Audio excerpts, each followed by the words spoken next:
देवी प्रपन्नार्ति हरे प्रसीद प्रसीद मातार् जगतोऽखिलस्य प्रसीद विश्वेश्वरि पाहि विश्वं त्वमीश्वरि देवी चराचरस्य। एवं निपात्य भूभारं छलेन मुनिसत्तमये स्वस्थानं पुनरागन्तुं मतिं चक्रे महीतलात्। एतस्मिन्नन्तरे ब्रह्मा समागत्य धरातलं द्वारकापुरमाविश्य कृष्णं वचनम् अब्रवीत्। आप श्री कार्तिक देवी भागवत को श्रवण कर रहे हैं। आपने श्रवण किया कि किस प्रकार से माँ भगवती जगत जननी काली ने श्री कृष्ण का रूप धारण किया और अपने ही अंश से द्रौपदी बनकर के पृथ्वी पर आई और भगवान शिव ने श्री राधा का रूप धारण किया, माँ भगवती ने कृष्ण का रूप धारण किया और पृथ्वी पर उन्होंने लीला की। बलराम विष्णु का रूप धारण करके आए और अर्जुन ने भी विष्णु का रूप धारण किया, पृथ्वी का भार उतारा। उसके बाद में वैशंपायन ऋषि कहते हैं कि हे ऋषिवर व्यास जी, इस प्रकार से छल पूर्वक पृथ्वी का भार मिटाकर भगवान श्री कृष्ण ने पृथ्वी तल से पुनः किस प्रकार से अपने धाम को प्राप्त किया, इसमें भी भगवान की विशेष लीला माँ भगवती की रही होंगी। इसी बीच पृथ्वी तल पर आकर ब्रह्मा जी ने द्वारकापुरी में आकर के भगवान कृष्ण को क्या कहा, क्योंकि इस पृथ्वी के अधिष्ठाता तो ब्रह्मा जी हैं, यहाँ का कार्य भार तो वही संभालते हैं, वही सृष्टि के रचयिता हैं, इसलिए वही उनका भी आदेश लेना पड़ता है। तो किस प्रकार से भगवान परम धाम को गए, माँ भगवती काली ने क्या लीला की, इस विषय में मैं आपसे जानना चाहता हूँ। तो वैशंपायन ऋषि की बात सुनकर वेद व्यास जी ने कहा, हे ऋषिवर, आपने बड़ा सुंदर प्रश्न किया है। आप माँ भगवती के अनन्य भक्त हैं, इसलिए क्यों न आप ऐसा वर्णन पूछेंगे, मैं आपको जरूर बताऊंगा, आप ध्यान पूर्वक श्रवण करें। वेद व्यास जी बोले, मुनि श्रेष्ठ, इस प्रकार से छल पूर्वक पृथ्वी का भार उतार करके वो महाकाली भगवती जगत जननी जो कृष्ण रूप से अवतरित हुई है, उसने अपने धाम को जाने का निश्चय कर लिया। इसी बीच पृथ्वी तल पर ब्रह्मा जी भी द्वारकापुरी में आए और उन्होंने भगवान कृष्ण से कहा। ब्रह्मा जी ने कहा, पृथ्वी विभार संघृत्य प्रार्थितास्माभिरीश्वरिः देहं मानुषामाश्रित्य शम्भोरनुमतेन वै माया पुरुष रूपेण जातासि धरणीतले तच्च जातु क्रतुं सर्वं पृथ्वी भारपातनम। मनुष्य शरीर धारण करके पृथ्वी का भार नष्ट करने के लिए हम लोगों ने भगवती से प्रार्थना की थी, ऐसा ब्रह्मा जी ने भगवान कृष्ण से कहा। और अब आप भगवान शंभु की सहमति से माया पुरुष के रूप में पृथ्वी तल पर अवतरित हुई हैं तथा अपने पृथ्वी का भार भी मिटा दिया है। यानी आपका काम अब पूर्ण हो गया है। जिस काम के लिए आप पृथ्वी पर आई थी, वो काम आपका पूरा हो गया। आपने सभी देवताओं की अभिलाषा को पूर्ण कर दिया है और महादेव की जो इच्छा थी कि आप पुरुष बनकर के पृथ्वी पर जाएं और मैं स्त्री बनकर पृथ्वी पर जाऊं, ये भी इच्छा आपने महादेव की पूर्ण कर दी है। अब आप वास्तविक रूप धारण करके हम देवताओं का पालन कीजिए। इस प्रकार से ब्रह्मा जी ने कहा तो भगवान श्री कृष्ण बोले, हे ब्रह्मा जी, मेरी भी यही इच्छा है और मैं अभी शीघ्र ही अपने धाम को लौटूंगा। इस प्रकार से वेद व्यास जी कह रहे हैं, हे वैशंपायन ऋषि, इस प्रकार से ब्रह्मा जी को विदा करके और श्याम सुंदर रूपिणी जगदीश्वरी ने द्वारका का त्याग करने की इच्छा मन में धारण कर ली। उन्होंने सभी मंत्रियों को बुला करके कहा, भगवान कृष्ण ने कहा, हे मेरे मंत्रियों, अष्टावक्र के शाप से हमारी जो यदुवंशी थे और वृष्णि वंशी थे वो सब तो स्वर्ग को प्राप्त हो चुके हैं, मृत्यु को प्राप्त होकर के स्वर्ग उनको प्राप्त हो गया है। अब मैं भी परम धाम को जाना चाहता हूँ। अब आप लोग पांडवों को जाकर के हस्तिनापुर में बता दें कि अब मेरी स्वर्गारोहण की इच्छा है, मैं अपने धाम को जाना चाहता हूँ। इस प्रकार से दुखित हृदय मंत्रियों ने जाकर के हस्तिनापुर में युधिष्ठिर आदि सभी पांडवों से कहा। तो उन मंत्रियों की बात सुन कर के पांडव बड़े दुखी हुए और सभी अपनी स्त्रियों को साथ लेकर के द्वारकापुरी में आ गए।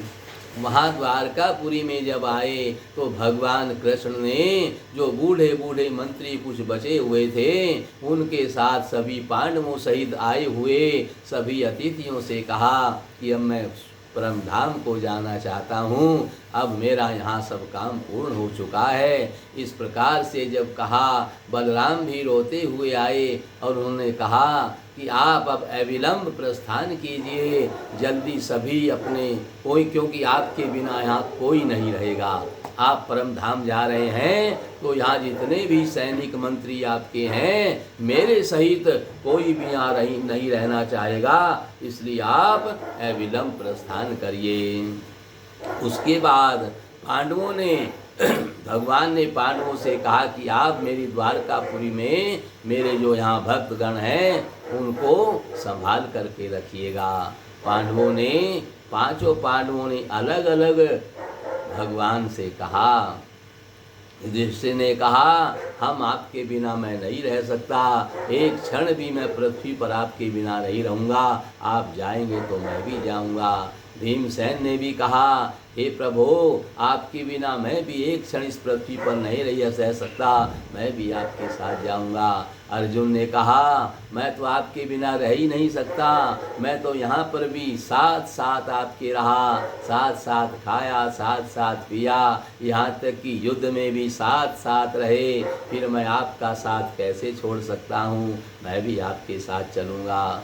नकुल ने भी यही कहा कि मैं भी यहाँ एक क्षण नहीं रुकूंगा, मैं भी आपके साथ में ही जाऊंगा। और सहदेव ने भी कहा कि स्वामीन, आपका अनुगमन करने का मेरा भी निश्चय है, मैं इस पृथ्वी पर कहीं नहीं रहूँगा और मेरे प्राण, गति तथा शक्ति जो भी हैं तीनों लोकों में मेरे रक्षक आप ही हैं और कोई नहीं है। इस प्रकार से वेद व्यास जी कहते हैं, इत्येवं निश्चयं ज्ञात्वा पांडवानां महात्मनां स्वां सजां द्रौपदीं कृष्णं स्मृत्वा वचनम् अब्रवीत्। इसके बाद जब सब पांडवों ने ये बात कही तो वेद व्यास जी कहते हैं, भगवान कृष्ण ने अपनी अंश रूपा द्रौपदी से कहा कि आप भी हमें शीघ्र बताइए कि आपको क्या करना है। तो द्रौपदी ने कहा कि मैं आपसे के अंश से आविर्भूत हूँ,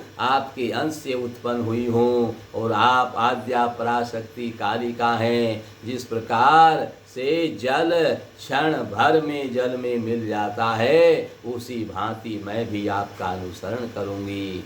इस प्रकार से द्रौपदी की बात सुन करके भगवान ने स्वर्गारोहण की तैयारी की। वहाँ पर पृथ्वी समुद्र के किनारे सभी स्त्री पुरुषों सहित पहुँच गए और वहाँ एक दिव्य विमान आया। उस रथ को सिंह खींच रहा था, उस पर भगवती काली भगवान कृष्ण जो थे उन्होंने काली का रूप धारण किया। 16 भुजा लेकर के सबके सामने उसने सबको दर्शन दिया और उस सिंह के द्वारा खींचे जाने रथ पर आरूढ़ होकर के कैलाश शिखर पर चली गई। और सच्चे दरबार की जय। उसके बाद भगवान विष्णु ने भी 4 भुजा रूप धारण करके जो अर्जुन और बलराम विष्णु का रूप धारण करके आए हुए हैं, इन्होंने चतुर्भुज रूप धारण कर लिया और गरुड़ पर आरूढ़ होकर के ये भी अपने धाम वैकुंठ पर चले गए।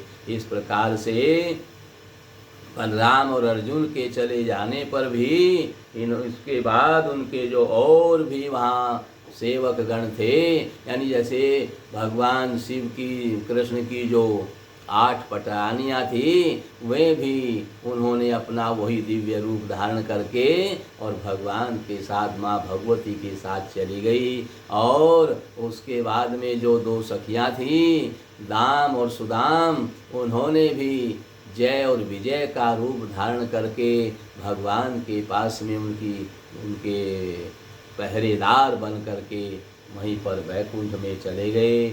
उसके बाद 8 पटरानियों ने भी अपने उसी विग्रह में प्रवेश कर लिया और कृष्ण के काली रूप की प्राप्ति सुन करके जो भी वहाँ भगवान की और अन्य पटरानियाँ थी, उन्होंने भैरव रूप धारण करके वे भी भगवान श्री कृष्ण के पास में, यानी भगवती जगत जननी के पास में कैलाश शिखर पर पहुंच गई। इस प्रकार श्याम सुंदर रूप वाली जगत माता भगवती पृथ्वी का भार मिटाने के लिए भगवान शंभु की इच्छा से आविर्भूत हुई और हे महामते, अपनी माया से पृथ्वी का भार हरण करके अपने धाम को चले गए।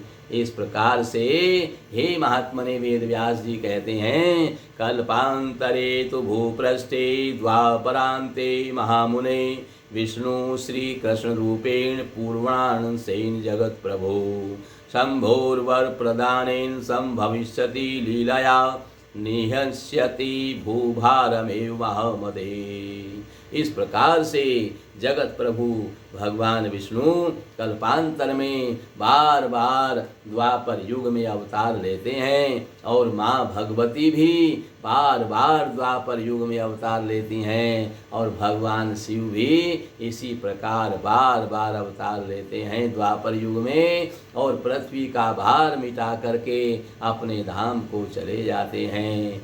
पृथ्वी तल पर, इस पृथ्वी लोक में जो माँ भगवती के इस चरित्र को श्रवण करता है, इसको पढ़ते हैं और वे इस लोक में अतुलनीय सुख प्राप्त करते हैं और अंत में देवताओं के लिए भी जो दुर्लभ है उस देवी पद को प्राप्त करते हैं। इस प्रकार से वेद व्यास जी कहते हैं कि भगवती माँ भगवती जगत जननी बार बार अवतार लेकर के इस पृथ्वी का भार उतारती है और पृथ्वी का भार उतार करके फिर अपने स्थान को, अपने लोक को चली जाती है। ये माँ भगवती की अतुलनीय लीला है, उनकी लीला का कोई पार नहीं पा सकता। इसके बाद में फिर वैशंपायन ऋषि ने सवाल किया। वैशंपायन ऋषि ने पूछा, देव देव जगन्नाथ कृपामय जगत प्रभो भूयस्ते श्रोतुमिच्छामि देवाख्यानमुत्तमम् मूर्त्यां भगवत्यास्तु कैलासी अपि शिवान्तिके तयोस्तु खलु दुर्गाया सूक्ष्म रूपम तथालियम्।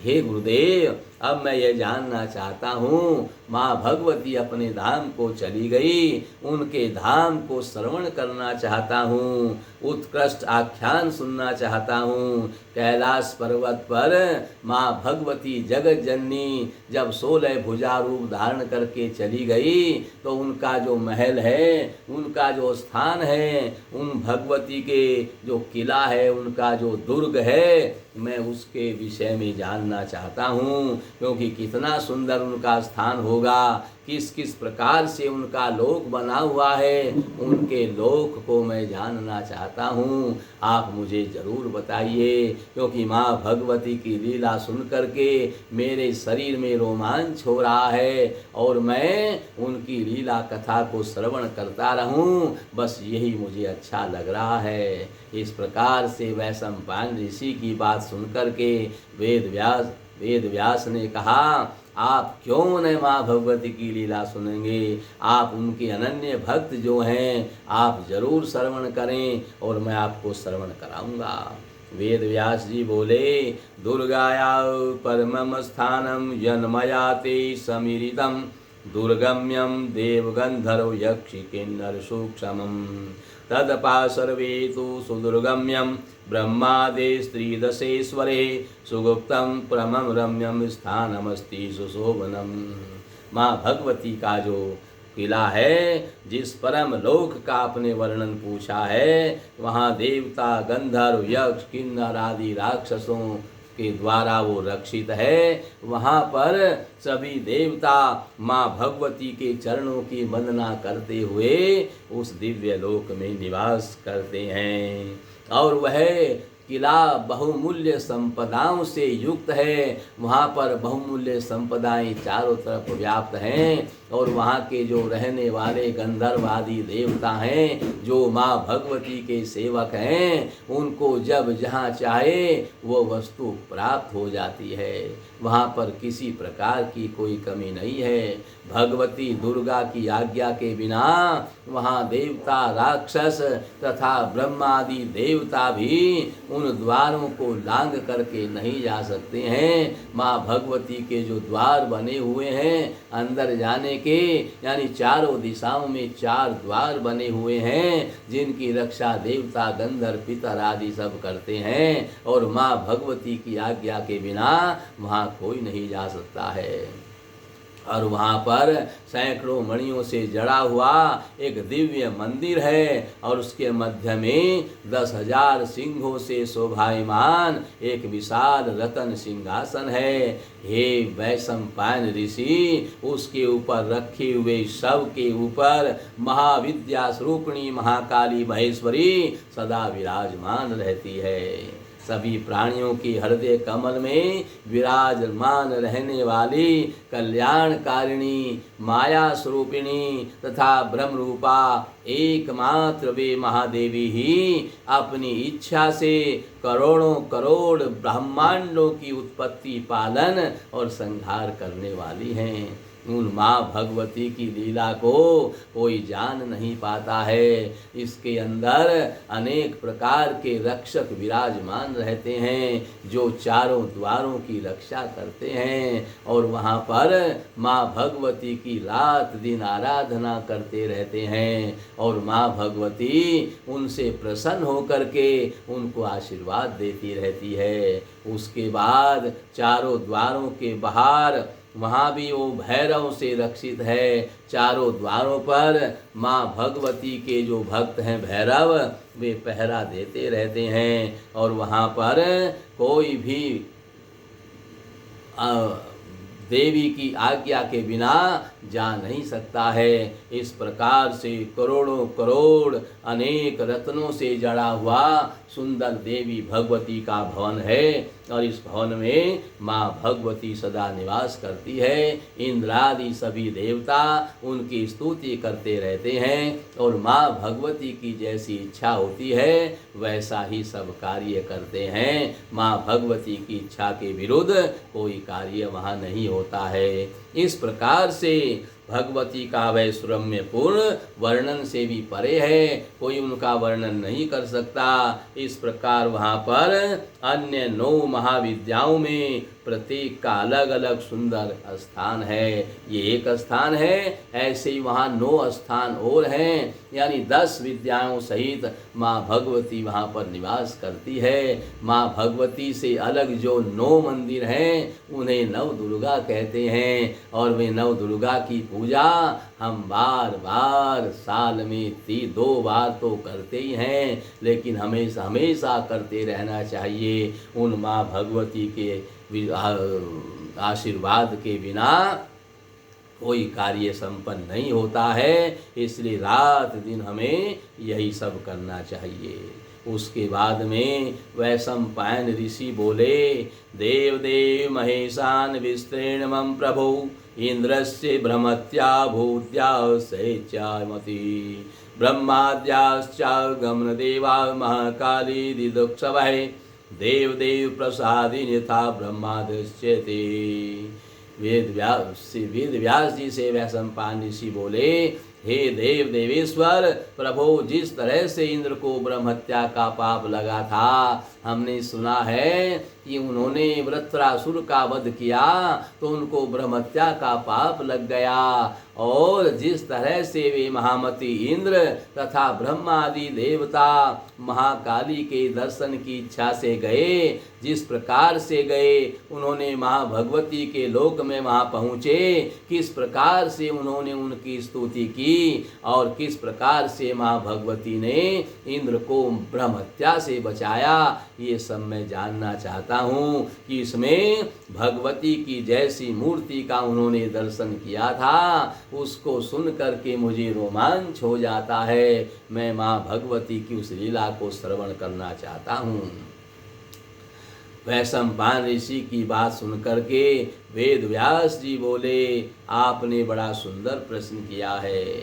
ब्रह्मदत्त सरोवद्भूतं पूर्वं व्रत्रो महासुरै निर्जिते सकलोक देवान् शमिन्द्रो बभूवै चंद्र सूर्याग्नि मरुतां कुबेरस्य यमस्य जय अपहृत्याधिपत्यं सै महाबल पराक्रमम् एकाधिपत्यं चक्रे वैदिषु लोकेषु नारदय। यानी एक वैशंपायन ऋषि इस प्रकार से पूर्व काल में ब्रह्मा जी के द्वारा वरदान को प्राप्त करके वृत्रासुर ने इंद्रादि सभी देवताओं को जीत लिया। इंद्रादि सभी देवता स्वर्ग से बाहर निकाल दिए गए और वो पृथ्वी पर भटक रहे थे। सभी ब्रह्मा जी की शरण में गए कि हे ब्रह्मदेव, आपके वरदान से वृत्रासुर बड़ा अतताई हो गया है, उसने देव कार्यों को बंद कर दिया है, हम सभी देवताओं को स्वर्ग से बाहर निकाल दिया है, आप हमारी रक्षा करें। ब्रह्मा जी ने जब उनकी याचना को सुना तो उन्होंने कहा, हे मुने, हे उन इंद्र ने दोनों हाथ जोड़ करके जब इस प्रकार से प्रणाम किया तो ब्रह्मा जी ने कहा कि आप दधीचि ऋषि के पास जाइए। दधीचि ऋषि की हड्डियों से अगर वज्र बनेगा तो वो जो है वृत्रासुर का वध करेगा। इसके लिए आपको माँ भगवती की आराधना करनी चाहिए, क्योंकि इंद्र ने कहा कि एक बार मैंने दधीचि ऋषि का शीश काट दिया था तो फिर हमें वो हड्डियाँ कहाँ देगा। ये बात सुन करके वैशंपायन ऋषि ने बड़ा आश्चर्यचकित होकर के सवाल किया, हे गुरुदेव, दधीचि ऋषि का सिर इंद्र ने क्यों काट दिया है? ऋषि तो यज्ञ करते रहते हैं, तपस्या में लीन रहते हैं, वो तो किसी का अपराध करते ही नहीं हैं, फिर ऐसा क्या अपराध ऋषि से हुआ जो इंद्र ने उनका शीश काट दिया। ये बात सुन करके वेद व्यास ऋषि बोले, एक बार अश्विनी कुमार मृत संजीवनी विद्या सीखने के लिए दधीचि ऋषि के पास में गए। दधीचि ऋषि ने कहा, मैं आपको विद्या जरूर सिखाऊंगा, आप कल मेरे पास में आ जाना। इंद्र को पता चला तो इंद्र दधीचि ऋषि के पास में गया और उसने कहा, अगर आप उनको विद्या सिखाओगे तो मैं आपकी गर्दन काट डालूंगा।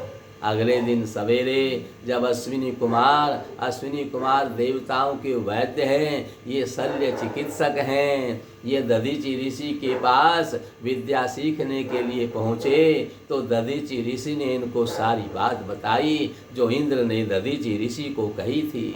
अगर मैं आपको विद्या सिखाऊंगा तो इंद्र मेरा शीश काट देगा। अश्विनी कुमार बोले, गुरुदेव आप कोई चिंता न करें, हम आपका शीश पहले ही काट करके रख लेते हैं और आपको अश्व यानी घोड़े का शीश लगा देते हैं, उससे आप हमें विद्या सिखाना। इंद्र आपकी गर्दन काट देगा, कोई फर्क नहीं पड़ेगा, आपका जो असली गर्द शीश है वो हम सुरक्षित रखेंगे और फिर शल्य चिकित्सा के द्वारा आपका सिर जोड़ देंगे। इस प्रकार से आश्वासन दिया, वैसे ही हुआ। इन्होंने दधीचि ऋषि का सिर काट दिया और उसको सुरक्षित रख दिया और घोड़े का अश्व का शीश इनके ऊपर रख दिया और इनसे उन्होंने अश्व के मुख से विद्या ग्रहण करी, इसलिए इनका नाम अश्विनी कुमार पड़ा। अश्व के मुख से इन्होंने विद्या ग्रहण की। इंद्र आया, इंद्र ने दधीचि ऋषि का शीश काट दिया। अश्विनी कुमारों ने फिर इनका असली सिर लगा दिया। तो इंद्र कह रहा है, हे मैं दधीचि ऋषि के पास में जाऊंगा तो हमें विद्या नहीं सिखाएगा, यानी हमें अपनी हड्डियां कैसे दे देगा। तब ब्रह्मा जी बोले, आप माँ भगवती की आराधना करिए। माँ भगवती की आराधना करने से शत्रु भी मित्र बन जाते हैं। तब इंद्र ने माँ भगवती की आराधना की। माँ भगवती की आराधना जब की तो माँ भगवती प्रसन्न हो गई और प्रसन्न हो करके माँ भगवती ने कहा, आपका मनोरथ पूरा होगा, आप दधीचि ऋषि के पास जाइए और आपका मनोरथ जरूर पूरा होगा। इस प्रकार से इंद्र दधीचि ऋषि के पास में गया और हाथ जोड़ करके इंद्र ने कहा, सै प्रणम्य महात्मानं दधीचिं मुनि सत्तमं कृतांजलि पुटे प्रहा दधीचि स्वागतम मुने। इंद्र ने दोनों हाथ जोड़कर मुनि श्रेष्ठ महात्मा दधीचि को प्रणाम किया।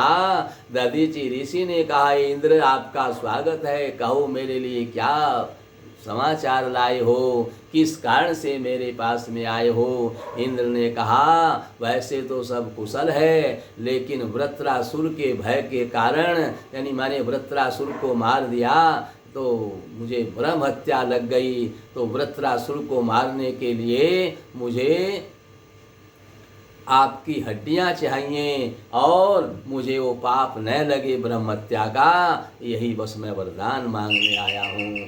तब इन्होंने अपनी हड्डियां दे दी। कामधेनु गाय को बुलाया, अपने खून को चटवाया, क्योंकि ऐसे तपस्वी ऋषि का एक बूंद खून भी पृथ्वी पर गिर जाए तो सर्वनाश हो जाता है। इसलिए कामधेनु गाय से खून को चटवाया।